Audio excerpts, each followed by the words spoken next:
Tyler's been here, I think this is your fourth or fifth time now, but you've been here so many times in Amsterdam speaking to our audiences here and our friends that it feels like your second home almost.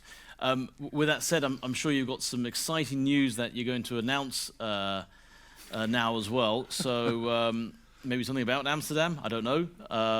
But with that, I'll give you the floor, Tyler, and we're sort of just about back on schedule, so hopefully we leave it some questions and answers afterwards as well. Yeah? All right. Good. Thanks, Tyler. Good. Thank you. Okay. It's great to be back, everyone. Glad to see so many people that, I guess, is there the clears? That I've been able to meet through the years, and then all the support, obviously, not only across payments, but then everything within crypto and these decentralized space and the ecosystem. So it's just super exciting to be able to kind of see all of this, continue to meet people, see everyone kind of coming back, and then get to talk more around this, which I can do forever, and I really, really enjoy, and I've been doing it for a while now. So the short background is me. I'm primarily just a technologist, a serial entrepreneur, so I'm really lucky in e-commerce payments. I've had 3 successful exits, and then I've been in crypto for almost 12 years now. So basically every portion of the market, every type of asset, the entire cycle up and down from the very, very beginning.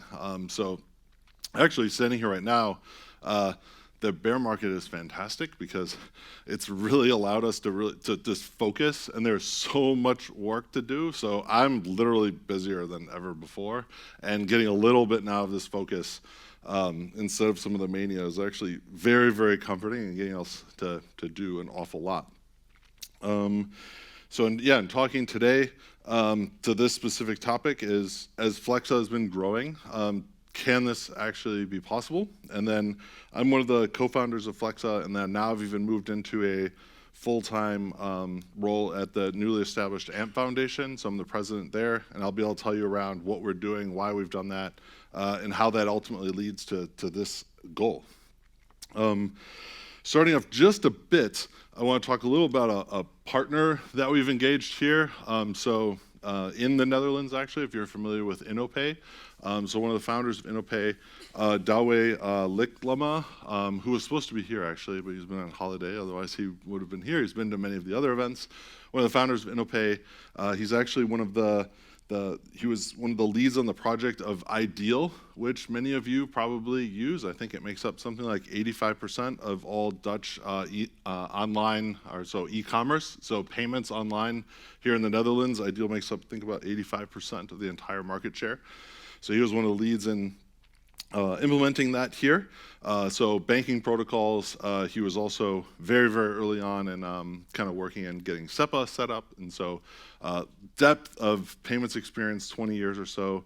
InnoPay has been doing this for a very long time across all different sorts of projects, very prestigious clients. And so we've engaged them now for a while, and Douwe has actually been a very early supporter of us and really giving us a lot of guidance on how we navigate the EU and how that's different than the US. There are, at a high level, it all looks exactly the same, but when you get into the details, it actually can be quite different. And so the execution, the strategy, what our roadmap looks like in sort of launching in the EU in a very meaningful way, particularly as we start to go well beyond like crypto payments and getting into bank payments and other loyalty payments and things like that I've mentioned before, but particular to bank payments, exploring what it all looks like here. And there's an awful lot on this slide, but it's a very deep sort of study that we've been working with them on because we really want to do it right. Understanding who the right partners will be, what even the technology stacks look like, and again, the details. This stuff is so incredibly complicated that to do it right and to understand all the various pieces, this is something that we've just had a really big focus on. So across even these 3 buckets, and what's really interesting even to just take away from this in general is that the EU is very progressive, surprisingly, right? It doesn't necessarily feel like that sometimes, but in terms of the A2A payments, the open banking standards, moving away from card schemes, this is exactly what FLEXA is trying to do and what FLEXA aligns with.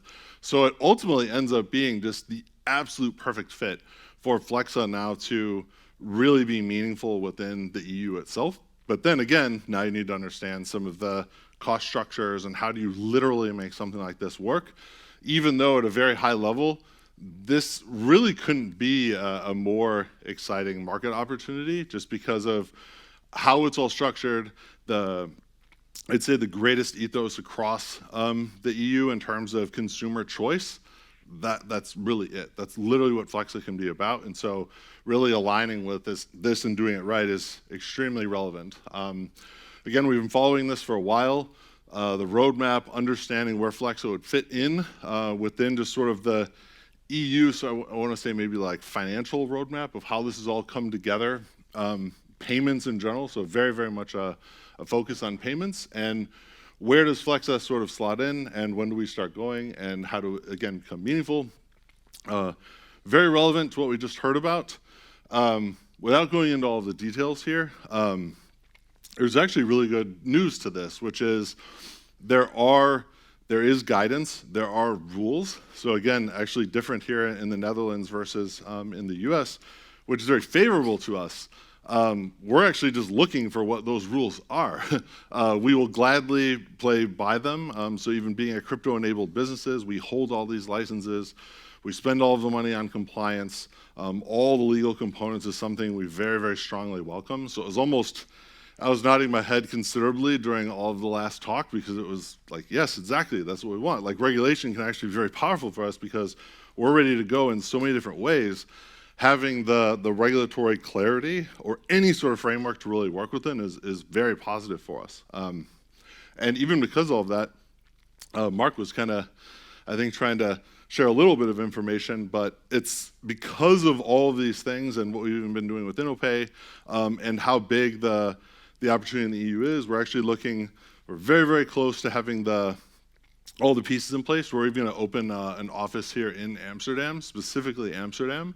So this is going to be our sort of breakaway point to really grow our presence in the EU and being in Amsterdam for a whole bunch of reasons, particularly around the regulatory clarity, the support that we have here, and just being really a financial hub, if not the financial hub in the EU now, is really exciting to us. So we're going to have a presence here soon, personally, which is super exciting. So this is going to really be our launching point for Europe. So all of this there's so much more. I just tried to take the very small pieces of all of this. It's very, very in-depth, but we feel very, very good about it. And now it's just really about understanding all the individual pieces and then also the economic models, which I'll start to get into. So for those that haven't seen some about FLEXA, FLEXA now is actually the largest pure digital payments network in the world. And so what we do is we just connect to merchant hardware and software in-store, online, and we enable now an open framework for people to be able to pay with alternative assets, particularly now with cryptocurrencies, although moving quickly into bank payments, loyalty tokens, points, all other sort of digital assets that you can have on your phone. Basically, wherever you would store those assets on your phone. We're not a consumer company. We're back-end technology that now connects as literally a digital payments network. And so the idea behind it is that whatever asset a consumer has, they can then just spend into the network as if they're all the same. So as Mark was mentioning before, of paying to that very, very worthwhile charity, by the way, which I would absolutely recommend that everyone take a look at. Very, very great cause. Having a QR code and just paying with a QR code, making that as really ubiquitous as possible to where any of these assets can then be used in the exact same way. They get paid into FLEXA behind the scenes, and then the merchants can receive whatever they want on the back end. So if someone wants to use Bitcoin as money, a merchant probably doesn't want that. Maybe they do, they can receive it. Or if I want to pay in euros, Canadian dollars, Japanese yen, and I'm traveling, you can do that as well. So the network is really agnostic to any sort of digital asset coming in, and then the merchant's getting whatever they're looking for on the back end as the payout. So far, we have a really strong direct merchant network. So these are all direct partnerships that we have, often exclusivities or deep technology integrations that we've had. We also then set up all almost everything in El Salvador, when you might have heard about that, when they moved into accepting Bitcoin as a national currency.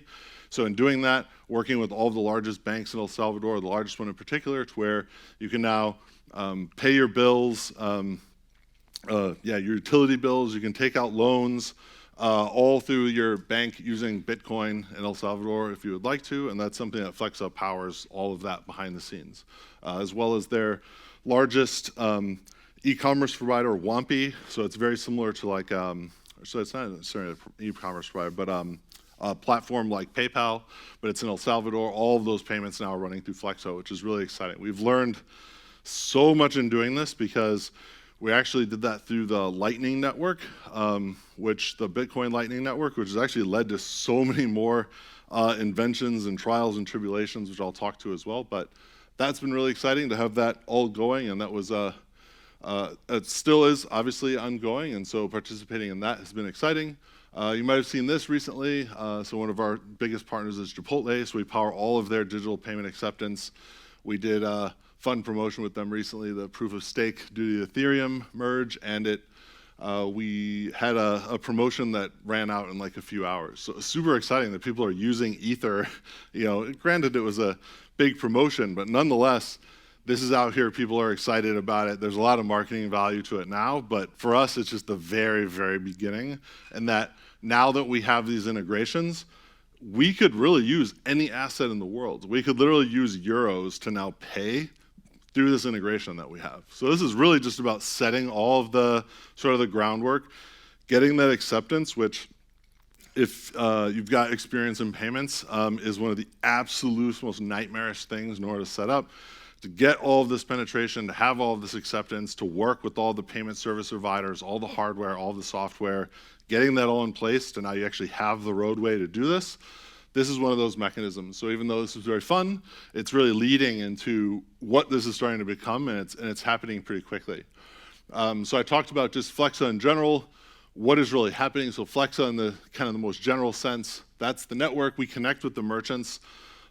Every sort of hardware or software point of sale system that they have, e-commerce platforms, we connect with everything. So that's really what we do as an entity, is all of that very challenging, I would say like old school fintech essentially. So the web of connecting all of that, that's what we do on the merchant side.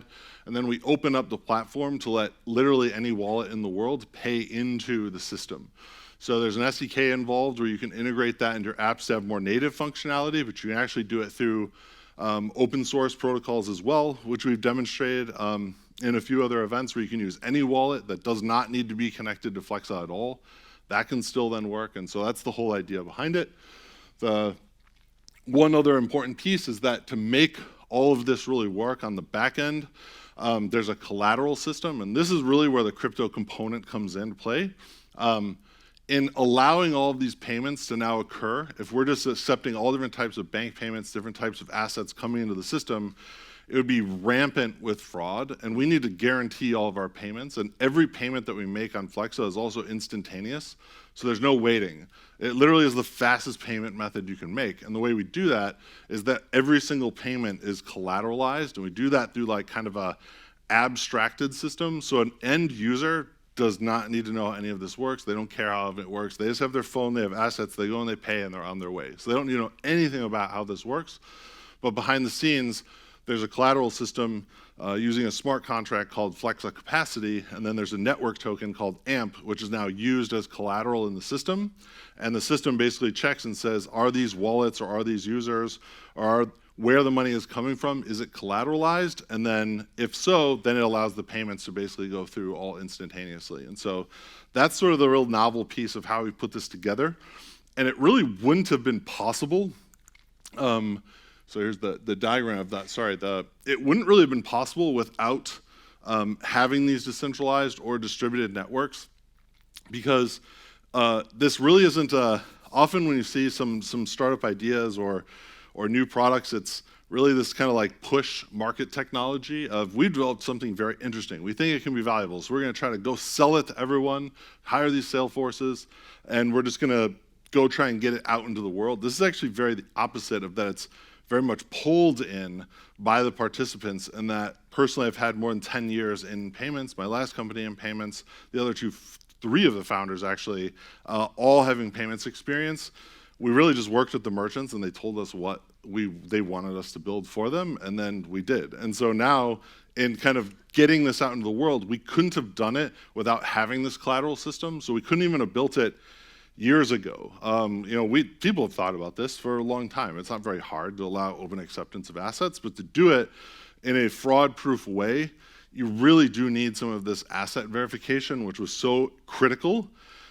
This is actually where all the cost comes from. So right now, centralized companies do that, and that's completely fine. But if you want to have any sort of an asset being used to buy something, whether it's a credit card, a debit card, or otherwise, you have to verify that the asset is real, that the person actually has the asset. Same thing if you have, an example would be like, let's say someone came in here with the merchant and they have some Japanese yen and it's a banknote, and they go into the Albert Heijn and they're just like, I don't even know what that is. How do I verify that that money is real? But imagine if FX was zero, which it's not, and those are, I'm hand-waving through some things, but imagine it was.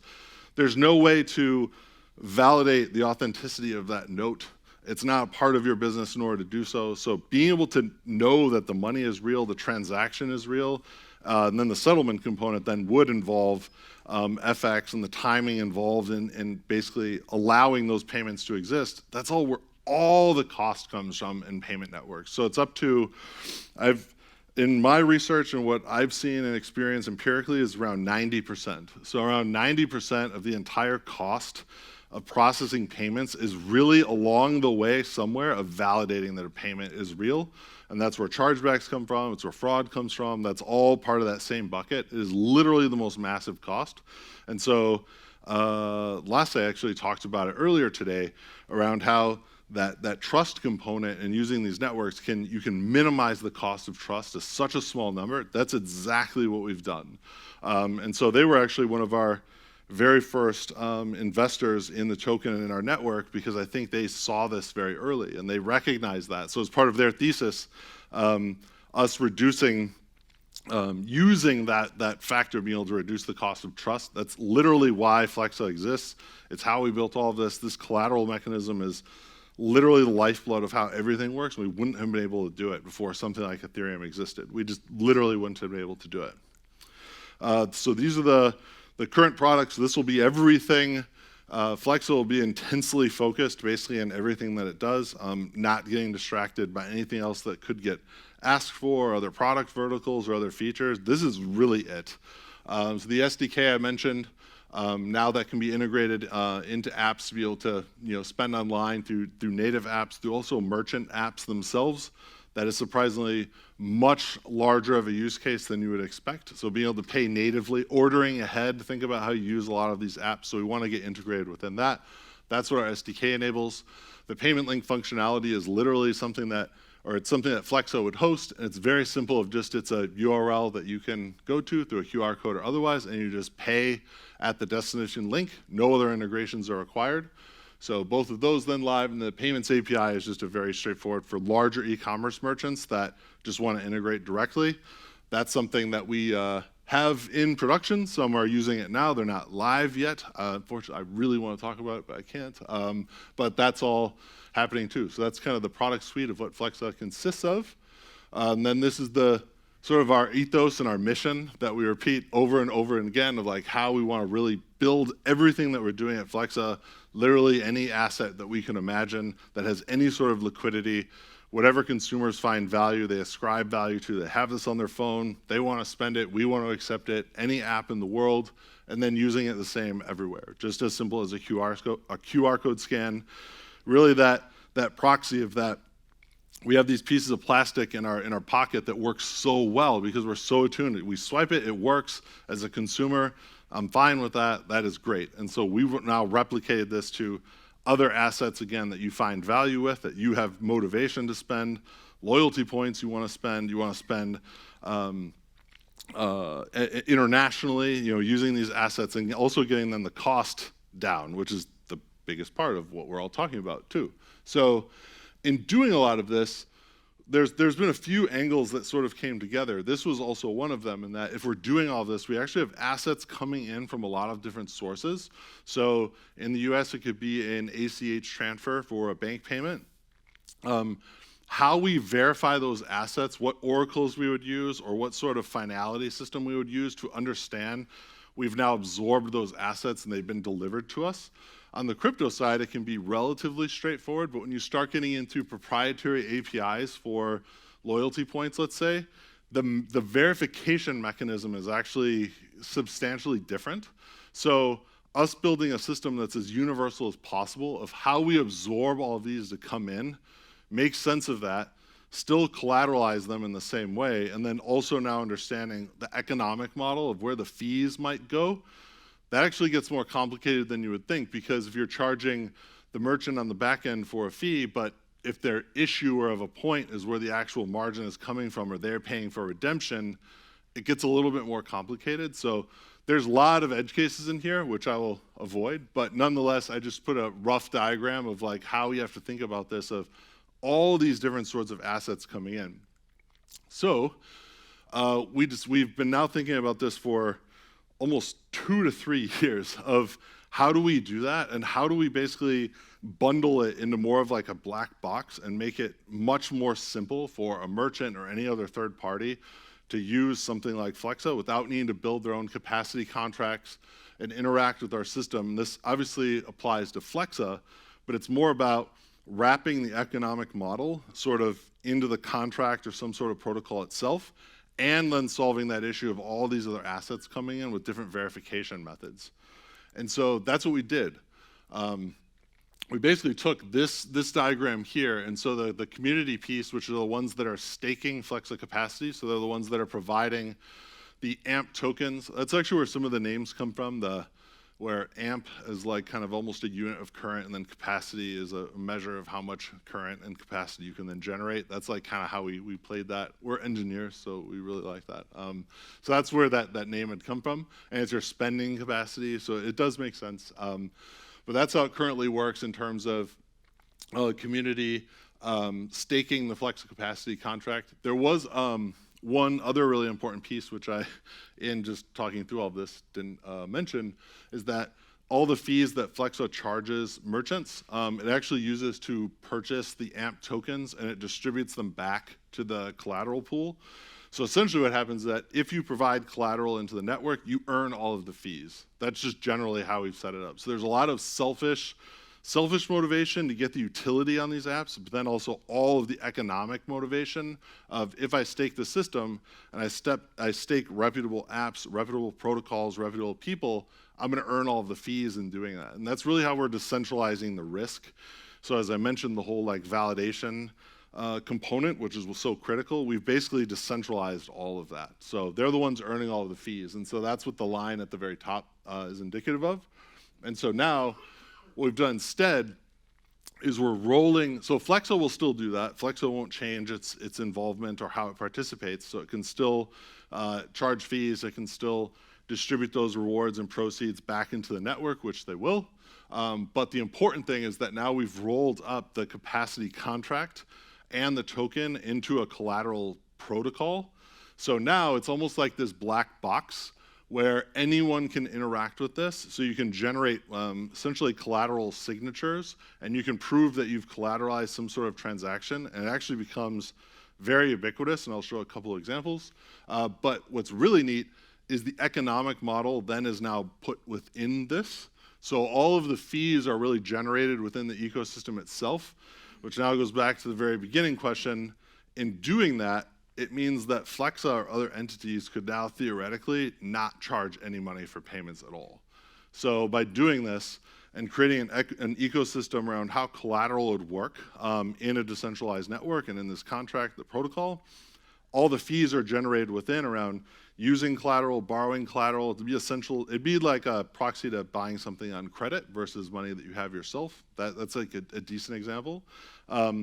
The AMP token would also just be the governance token of the protocol, but all the fees accrued within it would still be within the token. And now anyone using this protocol wouldn't need to charge fees. So essentially we can now provide free payments, or others could use this to provide free payments because now all of the economic model is rolled up in the contract itself. So the general idea is extremely high level. Consumer would basically initiate some sort of transaction. It could be a Bitcoin transaction. I'll send a Bitcoin transaction. It's unconfirmed. It could be literally any sort of transaction. It could be a bank wire. It could be anything with some sort of a evidence that a transaction has been submitted. Then at the same time, they'll actually submit a transaction hash of a basically collateral exists that's getting pledged to the receiver. So in this case, it would be FLEXA, but it could be the merchant directly. It could literally be anyone. But you're basically saying, here's my pending transaction, and here's my proof that I have collateral to back it up. That's like just essentially what the interaction is. And so then FLEXA or anyone else said, oh, that's great. Now, if you've given me access to the collateral, if you burn me or you don't actually, that transaction doesn't complete, I can take the collateral. So we're hoping the game theory is such that that never happens, but nonetheless, we've actually solidly protected the protocol that way. And so it really is that straightforward of any transaction I want to make, I can then submit a proof of collateral, transaction happen. This is all behind the scenes too, so it's not something a user would ever need to do. This is literally, purely functionality, just like you swipe your credit card. You don't see everything that's happening behind the scenes. The user doesn't need to interact with it. The merchant doesn't need to interact with it. And it will just work. And now it can actually be very ubiquitous as well. We sort of, I view it as it's sort of, if you're familiar with the Lightning Network, so this is like a very straightforward flow diagram of, so when you're using something like Lightning Network, you're essentially collateralizing a transaction off-chain in Bitcoin that allows you to make all these microtransactions with each other. But because it's the hash time lock contract, you're basically in a decentralized, permissionless way, putting your assets together in a pool with all of these rules that govern how you can basically trade them between each other and be able to still write the state of that back to the main chain. So in doing so, you have issues. It's like this flow chart of, can I challenge a decision? What is my time window for if someone wants to cheat me and write the incorrect state of the network or the state of the channel back to the network? What are my what is my recourse? How do I challenge that? That's what that revocable delivery means. And then even the remedies. There's even timing on action. So you basically need to, if you look into it around just some of the specifications on the Lightning Network itself in terms of the timing that you need to set, the permissions that you need to set, both parties putting in the collateral. Also then that yields all sorts of issues around like free option problems or even griefing problems when you look at like how a payment could flow through a non-hub and spoke model. But those are other things I'll happily talk about if that's interesting to you. But nonetheless, it gets all these sort of complexities. It's very complex in order to put all this together in a permissionless way. Whereas what we did is just say, well, let's do this, right? Just take the person. Here's my basically a transaction that says I'm pledging you the collateral in a provable way, right? It's on Ethereum. It's in a completely open source, verifiable contract that says, here's my collateral that I'm basically letting you hold for me while my transaction is pending. It's literally this straightforward. We've almost launched it. It's getting done. So we've got all of this now created, but this has now been, I mentioned some of the El Salvador stuff. This has literally been years in the making of figuring out all the various edge cases of doing this. We think we have more experience in this than almost anyone at this point. So that was why we really put, and even myself putting our expertise into making that work. But that's really it in terms of what this will look like and now starting to create fee-free payments. So it all gets down to the initial question, and then here's our answer. Like, we truly believe this now, and we think we've achieved this. And using a system as it sounds, I know I've spoken a lot of generalities. I didn't show some of the other flow. I'm trying to keep it as simple as possible, but it is more complicated behind the scenes, and there's a lot more complex. But at the high level, it's very simple, and we wanted to keep it that way. It literally is, just as some of those slides have showed, that's all you really need to do, and then it will work. So there's some of our AMP.xyz, the AMP Foundation, and then Amsterdam, which we love, and so we'll have a presence here soon, so we're super excited about that too. So that's what I've got, Mark, if we want to ask any questions. Thank you. Thanks, Tyler. Yeah, I tell you what, I like your simple diagrams as well. We do actually have our next guest already waiting in line, so I'm just going to open up to one question, okay? Who's going to pick the question? We've got question, right, first hand here, quick microphone. A great presentation. I love simplicity and I love the solution.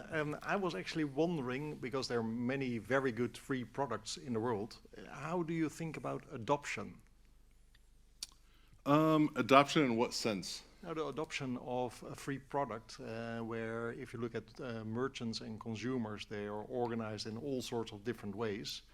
How do we get all the merchants to adopt FLEXA? Okay, so yeah, the only reason I asked that is there's so many different ways I can go with that. On the merchant side, the first thing is that we really built this in coordination with them. This wasn't just some random idea. I like to think that I'm smart, and Mark, hypes up, yeah, I worked at NASA and I did all this stuff in the space shuttle, and I'm really proud of that, and it's awesome. But they just told us, right? We worked. I've now built in other companies and now working with payment executives for years and years and years. They literally told us exactly what they want us to build. So we built it, and we just would ask, right? So that's why we've gotten the adoption that we've already seen, and some of the really big names that have already signed on to this, even despite some of the regulatory uncertainty, particularly in the US, which has been challenging, I think. So we actually have a lot more very large merchants sort of ready as some of this sort of clears out a little. So at the end of the day, I would even kind of summarize like all my previous experience. It's just like building tech that then people actually use and be meaningful. Stuff that I find interesting. There's a lot that's interesting. Crypto is very interesting, but if it's not usable and doesn't make money for people, I mean, really, just let's be as simple, right? If you don't do something that doesn't make money, like that's like half of like how a lot of stuff works. So for us, we built the very best product, and it absolutely is going to undeniably save them all sorts of money. It actually doesn't cost them anything further. There's almost no reason for them not to use it, right? When it's there, and then they can use it, and they get all the assets available to them. And that's why we've also engineered it that way. It also gets very interesting just from a moat perspective, because why would anyone else ever build something like that? Or why would a merchant ever change away from it when they literally get every wallet and every asset without us just getting enriched? So that's another really big piece. It's not that we've just rebuilt another one of the incumbents. So that's actually very important in that you have two very powerful incumbents. We're not just rebuilding that. So we're not just saying, oh, we're going to try to beat you, and we're just going to install at the top of the castle, and we're going to sit here, and we're going to earn all the fees, and we're going to rent seek just like them, but it's younger people, right? Like that happens a lot. But that's not the way we've architected this, to where actually the entire business model, a lot of what you've seen here at the conference and get talked about, I know Ruud is like very excited about, which I share. The protocols become these business models themselves, to where the token economics of how you can own individual elements of the contracts or the protocol can be very different if done in like a very authentic kind of meaningful way. And that's what we've done at FLEXA. So now the participants, the merchants, the payment service providers, the users, the wallets, they're the ones that actually own this protocol. It's not us. So FLEXA actually owns a very, very minority stake, a very minority stake. So that's how it's actually owned. So when you put those ingredients together very well, we think it makes for a very good kind of adoption trajectory of people wanting to use it. And so far we've seen that. So cool. Good. Thanks, Tyler. I know you're going to be around for drinks later on, so we'll cut you off there. Thanks a lot. all right. Thank you so much.